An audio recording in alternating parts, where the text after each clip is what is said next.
Kalau menurut kalian bangsa dan ras yang paling unggul di muka bumi adalah Amerika? Bukan. Rusia? Bukan juga. Jerman? Inggris? Prancis? Juga bukan. Cina? Apalagi? Bukan guys.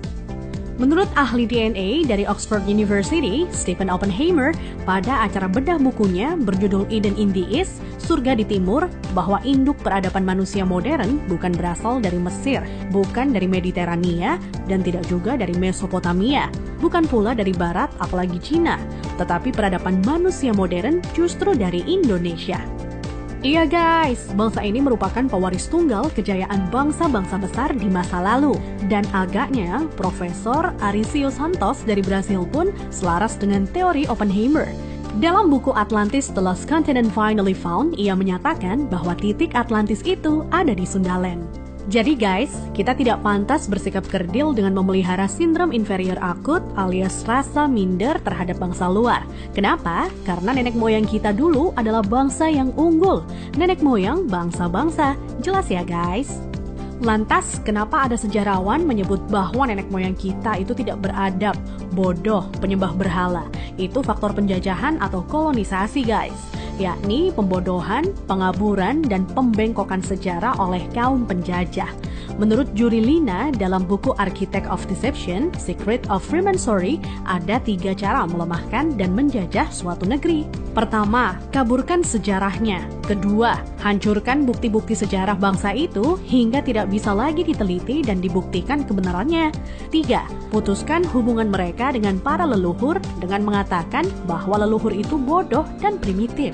Guys, sejarah Nusantara ini dibikin oleh kaum penjajah seolah-olah hanya dimulai dari era kemerdekaan atau paling jauh di era Raja-Raja Nusantara dulu versi penjajah. Tahu nggak sih guys, ribuan tahun lalu Nusantara terbagi dalam 3 era loh. Era pertama disebut era Wangsa Keling. Wangsa artinya bangsa, sedang Keling artinya kuat. Jadi Wangsa Keling maksudnya adalah bangsa yang kuat. Konon di era ini, leluhur kita berekspansi hingga Kamboja, Vietnam atau Indochina, Thailand, Burma, Sri Lanka, India, sampai ke Madagaskar. Raja yang terkenal bernama Shailendra. Tulisan yang dipakai adalah huruf Talawa, di mana modelnya menyerupai huruf Mesir kuno dan Israel. Pusat pemerintahan di sekitar Jogja sampai ke wilayah Dieng. Maka ketika Israel mengklaim masih keturunan Moria, maksudnya adalah Gunung Muria di Dieng guys. Dieng artinya penguasa, kemudian bergeser menjadi Dahnyang atau Dayang, artinya juga penguasa. Setelah Wangsa Keling menghilang, ditengarai munculnya situs Dieng maupun Candi Borobudur. Nah, habisnya era Wangsa Keling ditandai dengan bangunan Bako atau Baki, yang artinya kuburan atau berakhir, dan ditandai dengan berdirinya Candi Boko atau Bako. Era selanjutnya adalah era Medang Kamulyan. Medang artinya kemajuan dan Kamulyan artinya kemuliaan atau kejayaan. Bahwa Medang Kamulyan zaman kemajuan terutama bidang keagamaan. Agama lebih dititik beratkan dalam sistem pendidikan terpadu mulai dari lingkup kecil hingga besar.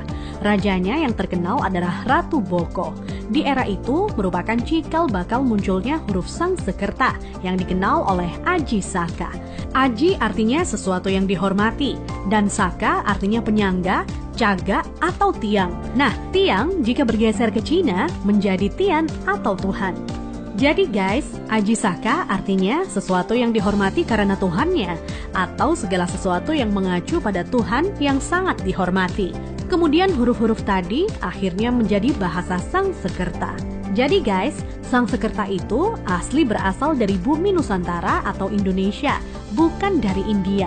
Kenapa? Di India tidak ada kata-kata sang. Jika berbasis kata sang, justru lebih dekat ke Cina. Contohnya Chiang Kai-shek, di mana Chiang oleh bangsa Cina dibaca sang. Jadi guys, sang itu berasal dari bahasa asli Indonesia tempo dulu, yakni bahasa Saka. Huruf yang dipakai di era Ratu Boko adalah Sangsekerta. Iya, kerta artinya 4, sedang sang asal kata wangsa atau bangsa. Jadi, Sangsekerta itu 4 bangsa yang meliputi antara lain, pertama, bangsa Qin yang meliputi bangsa Cina sendiri, Vietnam, Laos, dan Kamboja. Kedua, bangsa Thai, meliputi Burma dan Thailand. Ketiga, bangsa Afrika, yakni Madagaskar, Sri Lanka, India, dan lain-lain, hingga Mesir disebut sebagai bangsa Afrika. Keempat, Bani Jawa yang terdiri atas bangsa atau suku Jawa, Sumatera, Papua, sampai Kepulauan Polinesia dan Hawaii. Hingga kini, Sangsekerta kuat pengaruhnya di India dan Sri Lanka.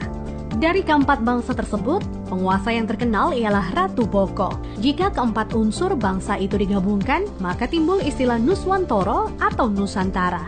Nusa artinya pulau, antara artinya jarak, maka makna Nusantara adalah bangsa yang hidup di pulau-pulau yang tersebar dari Kepulauan Polinesia di ujung timur hingga wilayah Madagaskar atau Afrika.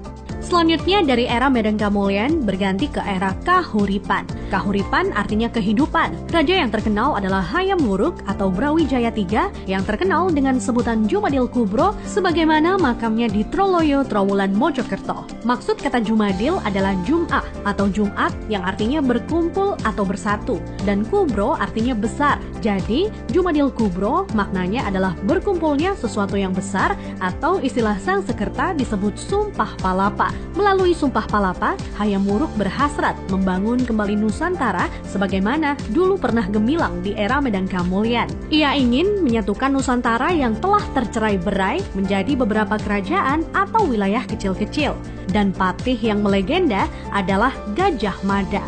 Nah, hal yang tidak tercatat atau dihilangkan oleh sejarah modern ialah guratan atau ukiran pada batu sumpah palapahnya Gajah Mada yang ternyata berlafadzkan La ilaha illallah, tiada Tuhan kecuali Allah. Itulah guys catatan yang hilang dari sejarah leluhur kita yang menurut Arisio Santos. Leluhur kita merupakan nenek moyang bangsa-bangsa.